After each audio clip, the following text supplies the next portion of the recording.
আমার কাছে যদি জিজ্ঞেস করা হয় পৃথিবীর সর্বশ্রেষ্ঠ খাবার কি, তাহলে চোখ বন্ধ করে একটাই কথা মাথায় আসবে, যার আর কোনো তুলনা নেই।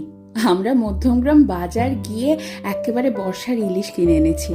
একটু নুন আর হলুদ মাখিয়ে সর্ষের তেলে ভেজে নিয়েই সাথে গরম ভাত, কাঁচা লঙ্কা আর ইলিশ মাছ ভাজার তেল।